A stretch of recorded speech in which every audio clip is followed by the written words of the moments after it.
Good morning, student. Today we are discussing about the asexual reproduction in unicellular organisms. First type is the binary fission.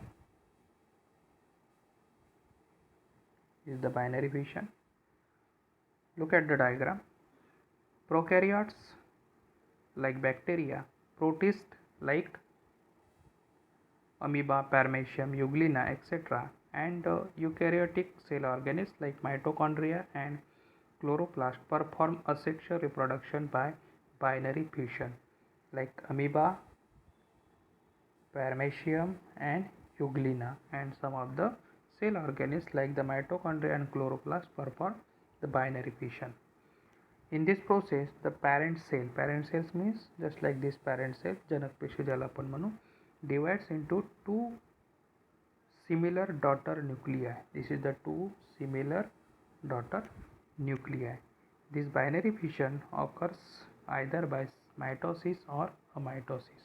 Binary fission mitosis किंवा amitosis द्वारे occurred होत असते. Axis of fission or division is different in different protists. अमिबामध्ये वेगळं, पॅरमेशियममध्ये वेगळं आणि युग्लिनामध्ये वेगवेगळं असते. Axis of fission म्हणजे ज्या भागातून त्याचं डिव्हिजन होतं तो. In amoeba divides in any plane due to lack of specific shape, hence it is called as a simple binary fission. अमिबाचा शेप रेग्युलर नसतो, इरेग्युलर असतो, so it can divide in two parts in any shape, in any plane. Okay, that's why such type of the fission, binary fission, is known as a simple binary fission. Then the paramecium is the parent paramecium is divided into the two similar daughter cells. This divide into two daughter cells through the horizontal plane. That's why such a type of the binary fission is known as a transverse binary fission. Look at the euglena. Euglena divide into two similar daughter cells through the vertical plane, vertical section. Such a type of the binary fission is known as a longitudinal binary fission. And the binary fission is usually performed by living organisms during favorable condition. G binary fission he G process आहे ही अशा प्रकारच्या ॲनिमल्समध्ये favourable condition जेव्हा असते तेव्हाच awkward होत असते. Favourable condition म्हणजेच काय, तर availability of the abundant food material, जे पुरेशा प्रमाणात अन्नाची उपलब्धता जर असेल तर अशा पद्धतीचं बायनरी फिशन ऑकर्ड होत असते. Second type of the asexual reproduction is the multiple fission. Asexual reproduction by multiple fission is performed by amoeba and other similar protists. Amoeba किंवा अमिबासारखे इतर जे प्रोटिस्ट आहेत ते बायनरी फिशनसोबतच मल्टिपल फिशनसुद्धा घडवून आणतात. Amoeba stop the formation of pseudopodia and thereby movements whenever there is a lack of food or any other type of adverse condition. म्हणजे अनुकूल परिस्थितीमध्ये किंवा जेव्हा अन्नाची कमतरता असते अशा वेळेला अमिबा सुडोपोडियाचं फॉर्मेशन स्टॉप करतो. सुडोपोडिया म्हणजेच काय, तर त्याचे फॉल्स लेग्स म्हणजे खोटे असलेले पाय, आणि त्याच्यामुळे त्याची मुवमेंट पण स्टॉप होत असते. It becomes rounded and forms protective covering around plasma membrane. अशा वेळेला तो राउंडेड होतो, सभोवताल एक प्रोटेक्टिव्ह कवरिंग फॉर्म करत असते. And this encysted amoeba or this protective covering is known as a cyst. त्यालाच काय म्हणतात, cyst असे म्हणतात. Many nuclei are formed by repeated nuclear divisions in the cyst. या cystमध्ये म्हणजेच राउंडेड अमिबामध्ये रिपीटेड न्यूक्लिअर डिव्हिजन होतो, म्हणजेच मल्टिपल न्यूक्लिअर डिव्हिजन होतो आणि अनेक न्यूक्लिया फॉर्म होतात. It is followed by cytoplasmic division and thus many amoebulae are form. Nuclear डिव्हिजनसोबतच सायटोप्लाझ्मिक डिव्हिजन होतो आणि अनेक अमिबुली त्या सिस्टमध्ये फॉर्म होत असतात. They remain encysted till there are adverse condition. जोपर्यंत प्रतिकूल परिस्थिती आहे, अनफेवरेबल कंडिशन आहे, तोपर्यंत त्या न्यूक्लियाय त्या इन्सिस्टेटमध्येच राहतात. Cyst breaks open on arrival of favorable condition and many amoebulae are release. जेव्हा फेवरेबल कंडिशन ऑकर्ड होते तेव्हा तो सिस्ट ब्रेक होतो आणि अनेक अमिबुली ह्या रिलीज होत असतात.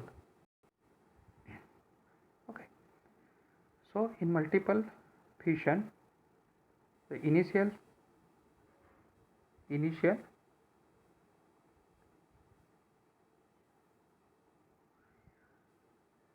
shape of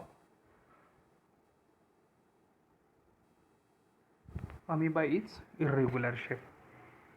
It become rounded in unfavorable condition or adverse condition. In rounded amoeba occur repeated nuclear division as well as cytoplasmic division, and in favorable condition it breaks up and the number of amoebulae are released out. In this way, by multiple fission, amoeba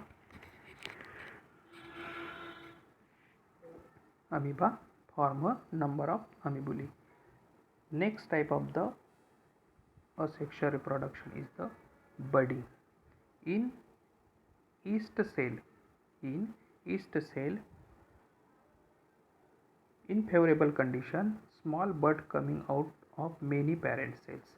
या parent सेलमधून अनेक असे बड म्हणजे swelling, bulge अशा पद्धतीचे structure बाहेर येतात. Asexual reproduction occurs by budding in yeast a unicellular fungus. Yeast is a unicellular fungus आणि asexual reproduction बडिंगसारख्या असेक्शुअल रिप्रोडक्शनद्वारे या ईस्ट सेलमध्ये रिप्रोडक्शन होत असते. Each cell produces 2 daughter nuclei by mitotic division so as to reproduce by budding. बडिंगद्वारे या प्रक्रियेमध्ये 2 daughter nuclei फॉर्म होतात मायटोटिक डिव्हिजनद्वारे. This yeast cell is called as a parent cell आणि या ईस्ट सेलला पॅरेंट सेल असे म्हणतात. A small bulb appears on the surface of parent sale.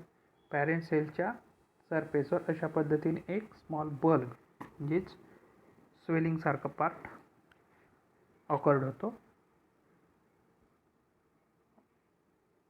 This bulb is actually अ बड. यालाच काय म्हणतात, बड म्हणतात. Just like this. One of the 2 daughter nuclei enters this bud.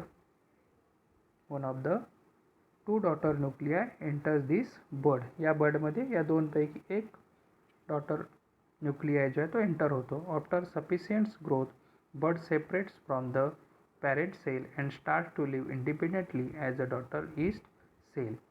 म्हणजे त्याची योग्य किंवा पुरेशी वाढ झाली अशा पद्धतीने की तो अशा पद्धतीने सेपरेट होतो आणि तो सेपरेट झालेला जो डॉटर ईस्ट सेल आहे तो स्वतंत्र जीवन जगायला लागतो. अशा पद्धतीने ईस्ट सेलमध्ये बडिंग ही असेक्शुअल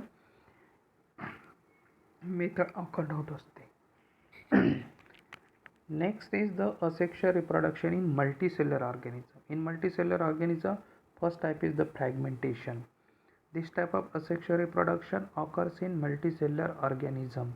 अशा पद्धतीचं जे रिप्रोडक्शन आहे, असेक्शुअल रिप्रोडक्शन आहे फ्रॅगमेंटेशन सारखं, ते मल्टीसेल्युलर ऑर्गॅनिझममध्ये ऑकर्ड होते.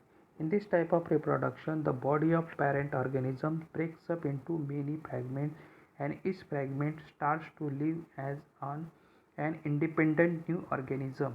अशा प्रकारच्या रिप्रोडक्शनमध्ये त्या पॅरेंट ऑर्गॅनिझमची बॉडी आहे ती ब्रेक होते आणि ती अनेक सेगमेंटमध्ये कन्वर्ट होते, अनेक फ्रॅगमेंटमध्ये कन्वर्ट होते आणि तो each and every fragment convert into new organism.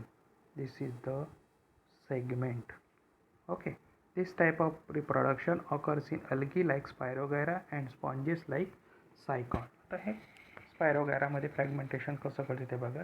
Whenever there is a plenty of water and nutrients are available to Spirogyra, its filaments grow up very fast and break up into many small fragments. म्हणजे जेव्हा स्पायरोगॅराला plenty of water आणि nutrients मिळतं त्यावेळेला त्याच्या फिलामेंट्सची म्हणजे त्याच्या शरीराची झपाट्याने वाढ होते आणि त्याचं ब्रेकअप होतो. ब्रेक होऊन अनेक स्मॉल फ्रॅगमेंट्स निर्माण होतात. Each fragment starts to live independently as a new spirogyra fibre. तो प्रत्येक जो सेगमेंट आहे 1, 1, 2, 3 हे प्रत्येक सेगमेंट एक स्वतंत्र सजीव म्हणून, एक स्वतंत्र स्पायरोगॅरा म्हणून जीवन जगायला लागतो. If the body of Sycon breaks up accidentally into many fragments, each fragment develops into new Sycon. सायकॉनसारखा जो मल्टीसेलर ऑर्गॅनिझम आहे तो सुद्धा जेव्हा ॲक्सिडेंटली त्याचा ब्रेकअप होतो तेव्हा त्या प्रत्येक फ्रॅगमेंटपासून सुद्धा एक नवीन सायकॉन फॉर्म होत असतो by the process of fragmentation. Next type is the regeneration, पुनर्जनन ज्याला म्हणतात. You may know that the wall lizard breakups and discard some part of its tail in emergency. Discarded part is regenerated after a period. This is an example of limited regeneration. आपण बघत असतो की कधीतरी चुकीने भिंतीवरील जो पाल असतो त्याची जर शेपटी आपल्याकडून तुटल्या गेली तर ती पुन्हा रिजनरेट होत असते, पुन्हा येत असते. त्याच प्रोसेसला रिजनरेशन असे म्हणतात. However, under certain situations an animal planaria breaks up its body into two parts and thereafter each part regenerates remaining part of the body and thus two new planaria are formed. This is called as regeneration. Certain सिच्युएशनमध्ये म्हणजे विशिष्ट परिस्थितीमध्ये प्लॅनेरियासारखा जो सजीव आहे तो अशा पद्धतीने दोन भागामध्ये विभागला जातो, एक वरचा भाग आणि एक खालचा भाग. आणि तो जो भाग आहे ब्रेकअप झालेला तो पुन्हा रिजनरेट होतो आणि अशा पद्धतीने दोन प्लॅनेरिया फॉर्म होत असतात by the process of regeneration. Here we are stop. Okay.